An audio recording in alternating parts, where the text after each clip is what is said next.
Hello, everybody. It is I, Mr. Aaron, and I've returned for the second part of Micekings Pull the Dragon's Tooth. Now, you may remember yesterday we left off. Geronimo had just had the horn blown in his ear, and he was falling down into the ocean, even though he didn't want to jump down there. So now we're going to pick up after he's fallen off the cliff. I made a mouse-tastic dive, well, more like a belly flop, and splashed into the waters of the fjord. I can't swim, so Max fished me out of the water with a long oar. He pulled me up onto the deck of a Drakkar, a Miceking ship. "Stop splashing around, shrimp!" Max yelled. "Our captain is waiting!" Captain? My whiskers twitched. I hoped it wasn't. "Geronimo, hurry up and get on board. We need to leave while the wind is still in our favor," barked Olaf the Fearless. No! Olaf was the captain of the Bated Breath, the creakiest ship on all of Miceking Island. My tummy started to do flip-flops as the waves rocked the ship. Then I saw dark clouds forming overhead. Squeak! A storm was coming! "Don't worry, Geronimo. A true macho Mouseking goes out to sea no matter what the weather," Olaf said. I sighed and sat down on the rower's bench. And there they are, fishing him out of the water. Then I heard a voice from the shore. "You can do it! Give it your all!" Squeak! It was Thora! She was running along the shore, waving a Miceking flag at us. Was she really cheering us on? My whiskers trembled with excitement. I stood up. "Oh, lovely Thora, I will give it my all just for you." Thora continued, "You can do it, brave one. Only you can turn that smarty Mouseking into a real hero." Oh, shivering squids. Thora was only there to cheer for Max Musclepaw. How heartbreaking. Max had me row the ship, but it was a real disaster. I'm not a sea Mouseking, so the Drakkar just kept spinning around and around. Max Musclepaw shook his head. "Forget the rowing," he boomed. "Climb up the mast and set the sails." Oh, there he is, rowing the boat around in circles. I obeyed, but my paws got tangled in the ropes. They got twisted around me like strands of cheese. At this rate, I'd never earn a Miceking helmet. The ship sailed back to the port in Mouseborg. My sister, Thea, was waiting for us on the dock. Max explained that he had made an agreement with her for a special exercise. "You'll be riding wild horses," Thea explained, and my fur froze in fear. Wild horses? "Geronimo, there are only 4 wild horses to work with, so I've got a very special ride planned for you," she told me as we walked. "Special?" I stammered suspiciously. And there he is, getting all tangled up in the rigging there. Thea calmed me down. "Oh, don't worry, it's just a friendly goat." But as soon as I saw it, my knees became as wobbly as cottage cheese.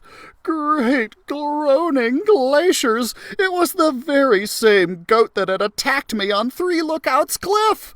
I started to run, but Max grabbed me. "Where do you think you're going, shrimp?" Max bellowed. "Behave like a true Mouseking." He threw me into the pen with the goat, but that beast would not let me come near it. Then Thea came into the pen and whispered some words to the goat to calm it down. "Okay, Geronimo, climb on," she said. And then she left me. Squeak! The friendly goat began to kick and huff, and then it stopped short and threw me off its back. I spun through the air and landed in the boar pen.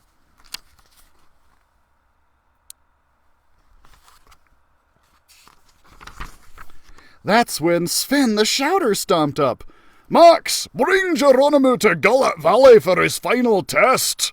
crusty codfish. Everyone knows that Gullet Valley is very close to Beastguard, the land of the fearsome dragons. "Leave at once!" Sven yelled. All the Micekings shouted, "So says Sven the Shouter!" Uh-oh. And there he goes, right into the boar pen. Ugh.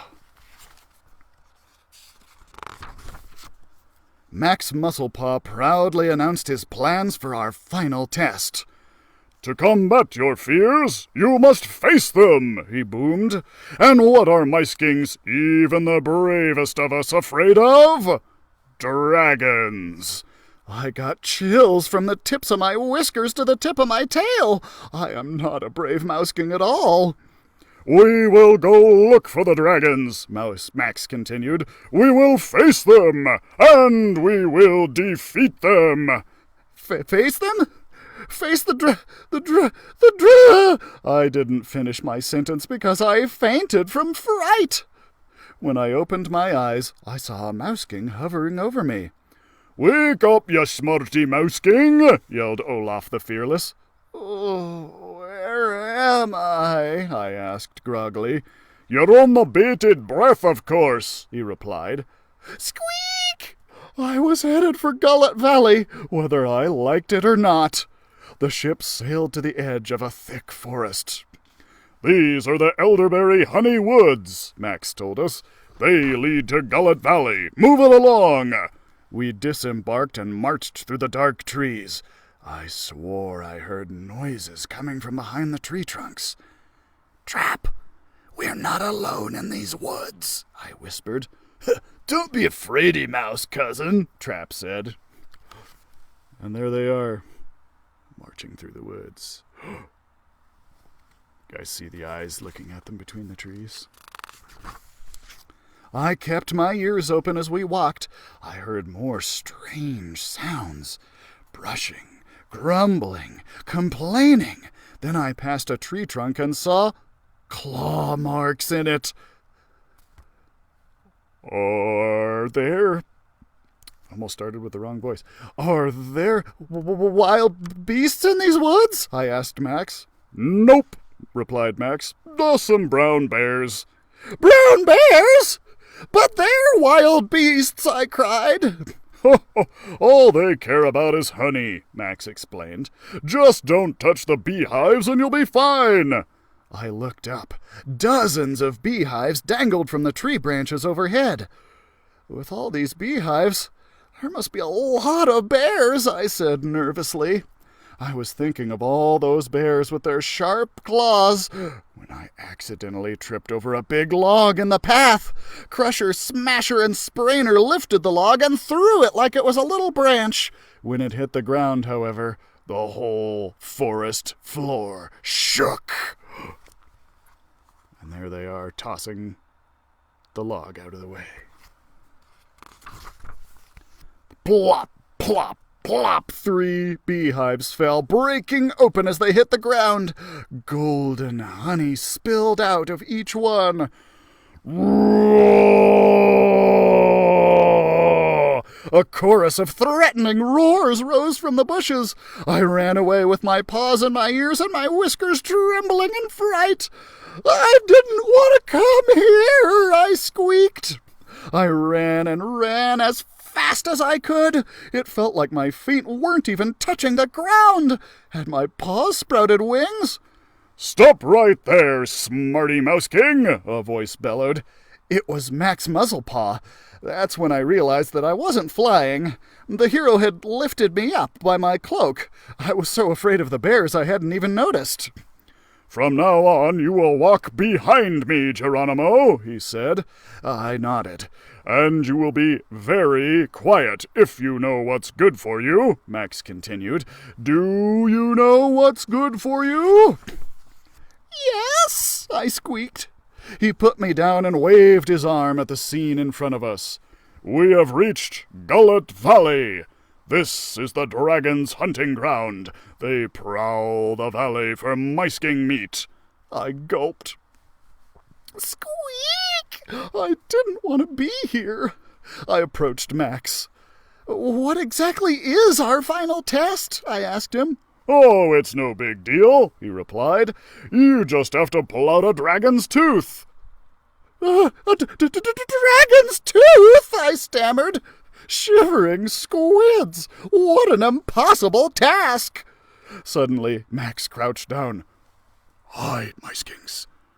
I hear a noise up ahead." Trap snickered. "That's just the chattering of my scaredy cousin's teeth." And there they are, looking out over Gullet Valley. "Not this time," Max said. He pointed. "Look there." We all peeked out from behind the bushes to see 2 dragons splashing around in a pool of filthy water. "Let's get closer," Max whispered. "Is that a good idea?" I asked. "Wouldn't it be smarter to get far away?" But Max moved forward, followed by the others. Not wanting to be left alone, I followed. What barbaric beasts! "This hot spring smells of rotten eggs, Magmar," the green dragon was saying.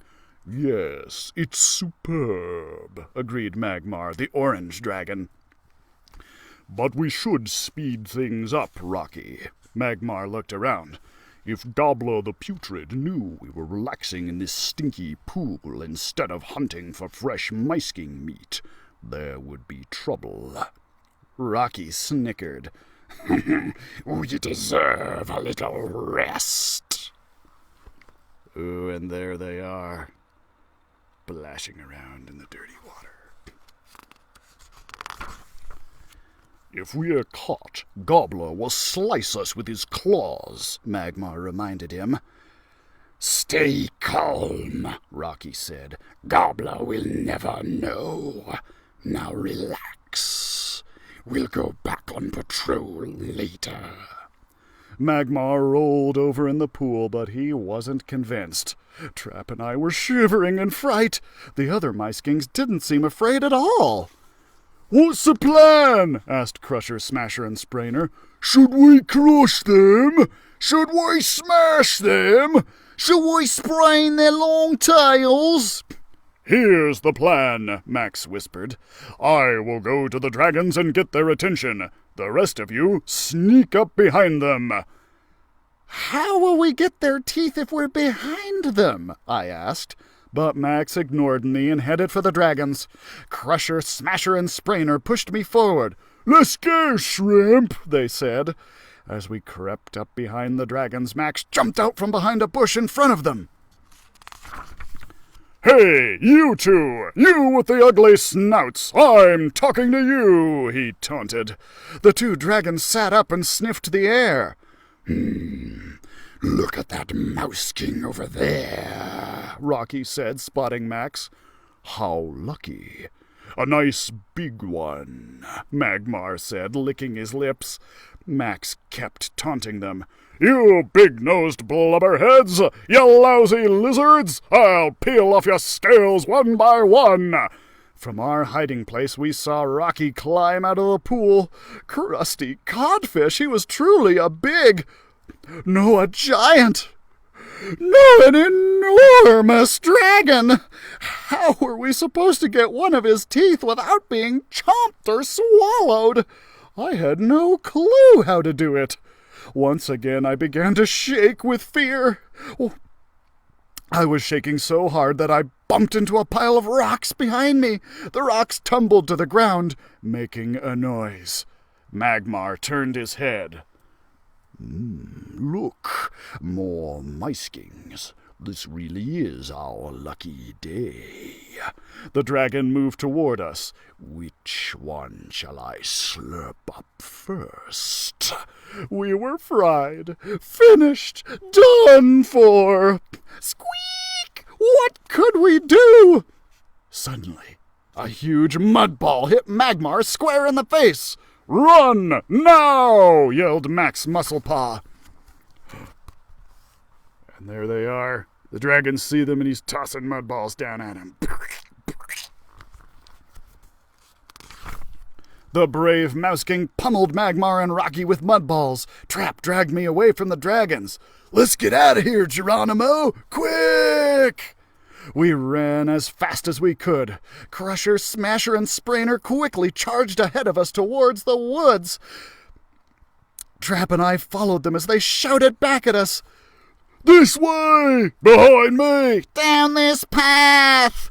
I had no idea where we were going. We kept zigzagging through the trees. It felt like we were going in circles. "Where are we running to?" I called out. "Oh, thank you, Shelby. It's very nice of you." Crusher, Smasher, and Sprainer looked at each other, confused. Then each replied, "This is the way!" "Trust us! We know where we're going!" So we kept following them until we ended up on the banks of a wild river. "Oh, I don't remember this river," Crusher admitted. "This doesn't look familiar," agreed Smasher. "We're lost!" Sprainer yelled. I sighed. I knew we were somewhere between the Elderberry Honey Woods and Gullet Valley. There were 2 dragons behind us and a river in front of us. We were doomed. "Goodbye, Miceking world," I said dramatically. "Farewell, beautiful Thora." "Oh, stop being such a blubberhead." Great. Oh, I did the wrong voice, sorry. "Stop being such a blubberhead." Great groaning glaciers. That was the voice of Max Musclepaw. I looked up to see him standing on the other side of the river. "Jump in the water and swim like herrings, all of you," Max ordered. "The dragons are coming." And there they are, all confused about which direction they're supposed to go. But the river was too big and the current was too strong. If we tried to swim, we would be swept away by the roaring water. "I have a solution," Trap exclaimed. "I am the village inventor, aren't I?" He quickly went to work, grabbing strong vines and tying them together end to end. When he finished, he had 2 very long, very strong vines. I wasn't sure what Trap had in mind. Then he turned to Crusher. "Toss one end each Toss one end of each over to Max," he instructed. The 3 beefy Micekings tossed the ends of the 2 vines over to our leader. Then Trap yelled instructions over to Max. Max tied the ends of the vines securely to a tree. Trap tied the other 2 ends to a tree on our side. The long vines stretched across the river. I finally got it. Trap was making a bridge.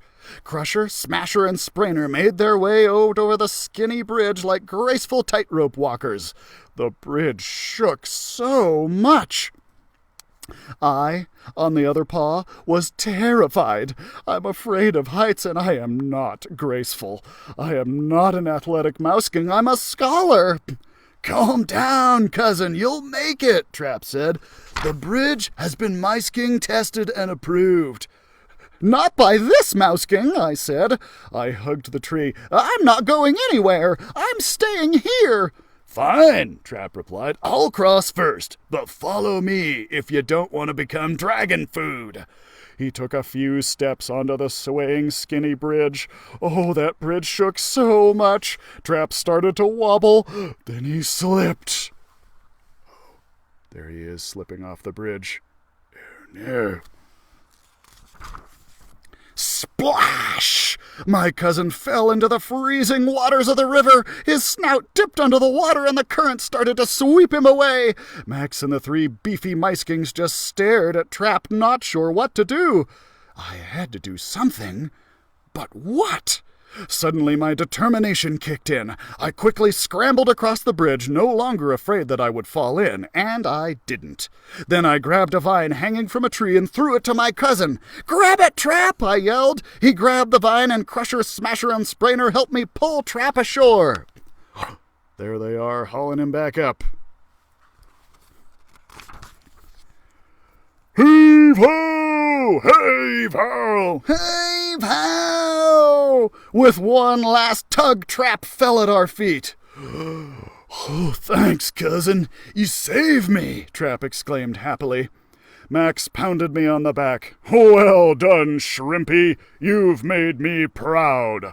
I couldn't believe my ears. The Mouse King hero had given me a compliment. Maybe he would tell Sven the Shouter, and maybe, just maybe, I would finally earn a Mouse King helmet. I imagined myself wearing the helmet. Thora, beautiful Thora, would smile at me. "Thora," I would say, "will you—" "Dragons!" Trap yelled, jolting me from my daydream. Rocky and Magmar had found us. And that brings us to the end of a chapter. So, I think that's a pretty good stopping place for today. So I hope you guys enjoyed once again. Ooh, it's going to be exciting to see whether or not they get away from the dragons a second time, isn't it?